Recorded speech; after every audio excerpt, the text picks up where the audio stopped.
Canada Canada और भारत के संबंधों में फिर एक मोड़। इस बार कनाडा ने यह बोला कि कोई सबूत नहीं है हमारे पास, हमने कभी लिंक नहीं किया प्राइम मिनिस्टर मोदी को, एस जयशंकर को या फिर अजीत डोभाल को निज्जर की किलिंग के साथ।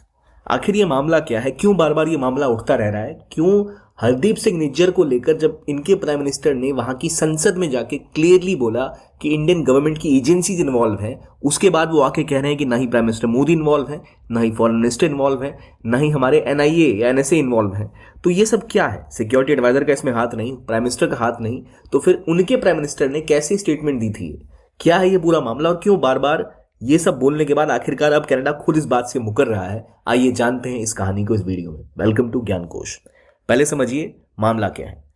प्राइम मिनिस्टर जस्टिन ट्रूडो असल में कनाडा की पॉलिटिक्स में एक ऐसा नाम है जो अभी बहुत ज़्यादा बुरी स्थिति में है। इनकी सरकार को इलेक्शन झेलना है। ये एक माइनॉरिटी गवर्नमेंट चला रहे थे, यानी इनके पास खुद के पूरे नंबर्स नहीं थे, तो इन्हें चाहिए कोalition पार्टनर। और इनके कोalition पार्टनर्स में कुछ ऐसी पार्टियां हैं जो खालिस्तान के समर्थक रही हैं। और इसीलिए जब इनके देश में एक किलिंग होती है हरदीप सिंह निज्जर की, तो ये सीधा आरोप लगाते हैं इंडियन गवर्नमेंट ऑफिशियल्स के ऊपर कि वो इसमें इन्वॉल्व है। किसी का नाम प्राइम मिनिस्टर ने नहीं लिया था, लेकिन इसके कुछ महीनों बाद इनकी गवर्नमेंट से एक रिपोर्ट लीक होती है। एक न्यूज़पेपर बोलता है कि इसके पीछे इंडियन गवर्नमेंट इन्वॉल्व है। अमित शाह का नाम भी आता है उसमें सामने। वो कहते हैं कि हाँ उन्होंने ऐसा करवाया है, लेकिन जब भारतीय गवर्नमेंट ने इनसे मांगे सबूत दो भाई, तो ये कभी सबूत नहीं दे पाए। और ये जो फोटो आप देख रहे हैं ये G20 की है जो इंडिया में हुआ था। इसके बाद जब भी इंडियन प्राइम मिनिस्टर और कैनेडियन प्राइम मिनिस्टर मिले हैं तब इनके बीच में तल्खी देखने को मिली है। और कहानी सिर्फ यहीं शुरू नहीं होती। असल में किसी भी देश में उसकी पार्लियामेंट में दिया गया बयान एक बहुत बड़ी स्टेटमेंट होती है। पार्लियामेंट में जाके आप कोई आधा अधूरा बयान नहीं दे सकते, जो इन्होंने दिया। इसके बाद सीधा सीधा इंडियन गवर्नमेंट ने कहा कि अगर आपने इतना बड़ा बयान दिया है हमारे खिलाफ तो आपके पास सबूत होंगे, आप हमें सबूत फॉरवर्ड कीजिए कि हमारी एजेंसी इसमें इन्वॉल्व है, हम उस पर कार्रवाई करेंगे। इनका कहना था हमारे पास अभी कोई सबूत नहीं है, लेकिन हमारे पास इंटेलिजेंस है। इसके बिहाफ पर हमने स्टेटमेंट दे दी। अब जब इस बात को लगभग 5-6 महीने बीत चुके हैं इस घटना को होने के बाद, तब भी गवर्नमेंट ऑफ कनाडा के पास कोई सबूत नहीं है। और जब इन्होंने बयान पार्लियामेंट में दिया उसके बाद इंडियन गवर्नमेंट ने जवाबी कार्रवाई की। इंडियन गवर्नमेंट ने कहा कि ये लोग खुलेआम खालिस्तानी पार्टीज को, खालिस्तानी लोगों का समर्थन कर रहे हैं। वहां पर जो ऐसे लोग हैं जो इंडिया के खिलाफ टेररिज्म फैलाते हैं, जो इंडियन ऑफिशियल्स को खुलेआम धमकियां देते हैं, जो गुरुद्वारास का इस्तेमाल करने लग गए थे धीरे धीरे इस प्रोपेगेंडा को बढ़ाने के लिए, जो कनाडा में इंडियन सिटीजन्स हैं या इंडियन ऑरिजिन के लोग हैं उनके बीच विभाजन फैलाने का काम कर रहे हैं। ये सब हो रहा है किस वजह से? ये सब हो रहा है वहां की पॉलिटिक्स की वजह से। असल में जस्टिन ट्रूडो की जो गवर्नमेंट है उनकी अब जो स्टेटमेंट आई है ये अक्टूबर से ठीक उल्टी है। पहले इन्होंने एमईओ को बोला कि भाई आपके देश के लोग इसमें दोषी हैं, उनका हाथ है। बदले में भारत ने भी एक स्टेटमेंट निकाली थी कि ट्रूडो की गवर्नमेंट एक्सट्रीमिज्म, वायलेंस और भारत के खिलाफ सेपरेटिज्म को बढ़ावा दे रही है। और अब ये सब जब कहानी बढ़ी है तो हम जरा पीछे जाएं इतिहास में तो हमें पता लगेगा कि इसकी तार कोई 1 साल या 2 साल पुरानी नहीं, सालों पहले की है। असल में आज से बहुत साल पहले कनिष्क एयर इंडिया की फ्लाइट जो कनाडा जा रही एक टेररिस्ट अटैक में तबाह कर दी गई थी, जहां कई लोगों की जानें गई। आज तक कनाडा की एजेंसीज ने इसके बारे में कोई प्रॉपर इन्वेस्टिगेशन करके सबूत सामने नहीं लाए, किसी को सजा नहीं मिली। इतने सालों तक ये चीजें हो चुकी हैं, अभी तक कनाडा उसको ठीक से कंप्लीट नहीं कर पाया। जहां पर जो लोग मारे गए वो इंडियन ऑरिजिन के थे लेकिन कैनेडियन सिटीजन थे। कहा यह जाता है क्योंकि वो वाइट नहीं थे, इसीलिए कनाडा ने उसको ठंडे बस्ते में डाला। और कनिष्का बॉम्बिंग के बाद से लगातार वो सिर्फ इन्वेस्टिगेशन करते ही जा रहे हैं, लेकिन कुछ कर नहीं पाए। जब इंडिया में राइट्स हुए, सिख राइट्स हुए, उसके बाद से कई सारे लोग इंडिया से, पंजाब से पहुंचे कनाडा। लेकिन कनाडा एक ऐसी कंट्री है जहां पर इमिग्रेशन बहुत ज़्यादा अलाउड रहा है। क्यों? क्योंकि कनाडा एक बहुत बड़ा देश है जिनकी पॉपुलेशन डिक्लाइन करती रहती है। इनकी पॉपुलेशन कभी ज़्यादा रही नहीं, तो इनको काम करने के लिए चाहिए वर्कर्स और लोग चाहिए। तो इनकी इमिग्रेशन पॉलिसी हमेशा काफ़ी वेलकमिंग रही है। ये लोगों का स्वागत करते आए हैं, चाहे इंडिया से हो, पाकिस्तान से हो या कहीं से भी हो।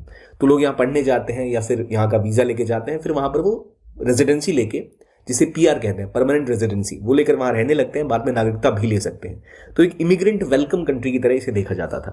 लेकिन धीरे धीरे क्योंकि यहाँ पर जैसे जैसे पॉलिटिक्स होनी स्टार्ट हुई, तो पंजाब में अराउंड 2% के आसपास, कनाडा में 2% के आसपास जो लोग हैं वो सिख कम्युनिटी के, अराउंड 2% ऑफ पॉपुलेशन जो इंडियन कैनेडियन है इस तरह के, तो उनके वोट्स भी इंपॉर्टेंट होने लग गए। और वहाँ पर कुछ एलिमेंट है जो खालिस्तानी एलिमेंट्स हैं, जो वहाँ से खुल के खालिस्तान का सपोर्ट करते हैं इंडिया के खिलाफ। वहाँ पर एक पार्टी है जिसकी लीडर है जगमीत सिंह, और वो लीड करते हैं उन ग्रुप्स को। और जगमीत सिंह ने खुलेआम कई बार ओपन स्टेजेस से भी ऐसी बातें की हैं जो बिल्कुल ऐसा दिखता है कि वो खालिस्तान के प्रॉपर सपोर्टर हैं। और इनकी पार्टी अभी सपोर्ट कर रही है जस्टिन ट्रूडो को। जैसे मैंने आपको पहले ही बोला, उनकी पार्टी माइनॉरिटी में है, यानी उनके पास सारे नंबर्स नहीं है, तो उनको इनका सपोर्ट चाहिए। ऐसे ग्रुप्स जो वहां पर एक्टिव हुए हैं, ये जगमीत सिंह या उनकी पार्टी जैसे जो पार्टियां हैं, एनडीपी इनकी पार्टी का नाम है, एनडीपी पार्टी जगमीत सिंह की है, जो अभी ट्रूडो की गवर्नमेंट को सपोर्ट कर रहे हैं। ऐसी पार्टियां या ऐसे जो ग्रुप्स हैं वो एक्टिव हुए हैं और उनको सपोर्ट मिलता है खालिस्तानी एलिमेंट्स का। और इसीलिए कनाडा में जब भी खालिस्तानी ग्रुप होते हैं काफी आराम से वो रह पा रहे हैं। चाहे पन्नू की बात करें जो अमेरिका में या कनाडा से खुलेआम इंडिया को थ्रेट्स देते हैं, चाहे हरदीप सिंह निज्जर की बात करें जो खुद एक डेजिग्नेटेड टेररिस्ट है इंडिया में, उसकी किलिंग के बाद जो वहां गैंग वॉर हुई उसमें भी प्राइम मिनिस्टर ट्रूडो ने सीधा सीधा बोला कि भाई हमारे देश में गैंग वॉर हो रही है, इसकी वजह कौन है? Indian government. इंडियन गवर्नमेंट ये सब कर रही है। जबकि लगातार कई कनाडा में ऐसी घटनाएं हुई जिसको कि देखकर आप कह सकते हैं कि वहां आपसी गुंडागर्दी बढ़ रही है। और वजह यह है कि जो इंडिया के गैंगस्टर्स हैं वो कनाडा पहुंच जा रहे हैं। अब पॉइंट ये है कि आप अगर पासपोर्ट लगाना चाहो वीजा के लिए कनाडा के लिए, तो आपको 100 डॉक्यूमेंट्स देने पड़ेंगे, आपकी जान आफत हो जाएगी सारे डॉक्यूमेंट्स पूरे करने में। लेकिन जो गैंगस्टर है वो कनाडा पहुंच जा रहे हैं। तो कहा यह जाता है कि कनाडा में इंडियन गैंगस्टर एक्सपोर्ट होते हैं, और वहां जाकर गैंग वॉर होती है। तो एनडीपी लीडर का इनको सपोर्ट मिला हुआ जगजीत सिंह का, तो ये भाई उनको सपोर्ट कर रहे हैं, उनके ग्रुप्स वाले लोगों को। तो इसीलिए इन्होंने खालिस्तानी एलिमेंट्स को भी सपोर्ट किया और खुलेआम इंडिया के खिलाफ स्टेटमेंट्स दी। इंडियन ऑफिशियल्स को खुलेआम वहां धमकियां मिली, लगातार इंडियन फ्लाइट्स को उड़ाने तक की धमकी दी गई, इंडियन कैनेडियंस जो है उनको डिवाइड करने की बातें की गई। और कनाडा के प्राइम मिनिस्टर ने स्टेटमेंट देके बोल दिया कि भारत के जो गवर्नमेंट है वो लॉरेंस बिश्नोई गैंग के साथ मिलकर वहां पर जो खालिस्तानी लोग हैं, जो कैनेडियन सिटीजन हैं, उनको मरवाने का काम कर रही है। ये सब बयान इन्होंने आनंद फानंद में दे दिए। उसके बाद से लगातार इंडियन गवर्नमेंट पूछ रही है सबूत लाओ सबूत लाओ, लेकिन ये सबूत दे नहीं पा रहे। यहां तक कि इनके देश में ऑर्गेनाइज क्राइम अभी आज तक के चरम पर है। यहां पर बहुत सारे गैंगस्टर्स एक्टिव हो चुके हैं। गैंग वॉर्स कनाडा में आज आम बात हो चुकी है। अब आप में से कई लोग कहेंगे भाई इंडिया में तो खुद बहुत गैंगस्टर्स हैं, बहुत क्राइम है। इंडिया की पॉपुलेशन भी तो देखो, इंडिया डेवलप कंट्री नहीं है, इंडिया के पास उतने संसाधन नहीं है। कनाडा की स्थिति नहीं है जो भारत की है। एक फर्स्ट वर्ल्ड कंट्री में इस तरह की स्थितियां होना नॉर्मल नहीं है। और इसी की वजह से कह सकते हैं कि यहाँ पर जो गैंग्स है वो इंडिया से कई गैंग्स पंजाब से या बाकी देश से वहां पहुंची है और वहां वो एक्टिवली काम कर पा रहे हैं। यानी भारत में उतने एक्टिव नहीं हो सकते तो कनाडा में जाकर एक्टिव हो गए। ये क्यों हो रहा है? ये हो रहा है क्योंकि जस्टिन ट्रूडो की पॉलिसी ऐसी रही है। अब इन्होंने अपनी सरकार बचाने के लिए या किसी और पॉलिटिकल रीजन से खुलेआम आकर इंडियन गवर्नमेंट को दोषी ठहरा दिया कि भाई इंडियन गवर्नमेंट की इन्वॉल्वमेंट है। अब जाकर इनकी गवर्नमेंट खुद एक स्टेटमेंट रिलीज करते कहती है कि भाई नहीं, इंडिया का हाथ इसमें नहीं है। इससे पहले इंडिया ने इनके डिप्लोमेट्स वापस भेज दिए, इंडिया के डिप्लोमेट्स वहां से वापस आ गए। भारत ने खुलेआम इनको बोला कि भाई तुम खालिस्तानी एलिमेंट्स को सपोर्ट कर रहे हो। Your government has been helping Khalistani elements. आप चाहे गुरुद्वारा पे पोस्टर्स देखें जहां इंडियन डिप्लोमेट्स को मारने की धमकियां दी गई हैं और नरजीत सिंह सिज्जर को एज अ शहीद दिखाया गया है। इस तरह के पोस्टर्स पूरे कनाडा में लगे हुए मिले, इसके बावजूद कोई स्टेप नहीं लिया गया। भारत को तोड़ने की, इंदिरा गांधी की किलिंग की जो पूरी एक डेमोन्स्ट्रेशन वहां से पास होती दिखी है, ये सब चीजें जब हो रही थी तो वहां की गवर्नमेंट ने कोई एक्शन नहीं लिया। और जगमीत सिंह जैसे लीडर्स जो एक स्ट्रांग पॉलिटिकल फोर्स बनते जा रहे हैं, खुलेआम एंटी इंडिया एक्टिविटीज को बढ़ावा देते रहते हैं। और क्योंकि वहां पर इंडियन लोगों की जनसंख्या थोड़ी बड़ी है तो उनमें भी डिवाइड क्रिएट करके उनको बांट कर कुछ एलिमेंट्स को अपने साथ करना, कुछ को बाहर कर देना, इस तरह की कोशिशें कैनेडियन पॉलिटिक्स में आम हो गई हैं। और अब जब कनाडा में हरदीप सिंह निज्जर की मौत के बाद अब ये दूसरा स्टेटमेंट आया उनकी गवर्नमेंट का कि भाई भारत के खिलाफ हमारे पास कोई एविडेंस नहीं है। हमने कभी नहीं कहा कि नरेंद्र मोदी इसके पीछे, हमने कभी नहीं कहा इसके पीछे होम मिनिस्टर हैं, हमने कभी नहीं कहा कि इसके पीछे जयशंकर है, या हमने कभी नहीं कहा कि इसके पीछे जो डोवाल है।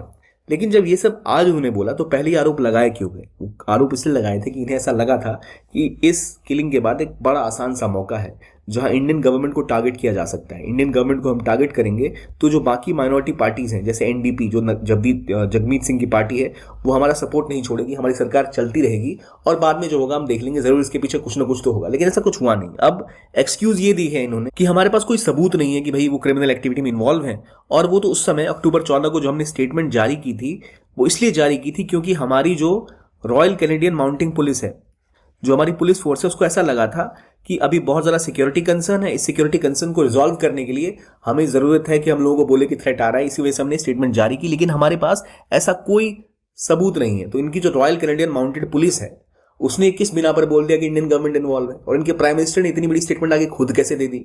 ये दिखाता है कनाडा किस तरह से काम कर रहा है।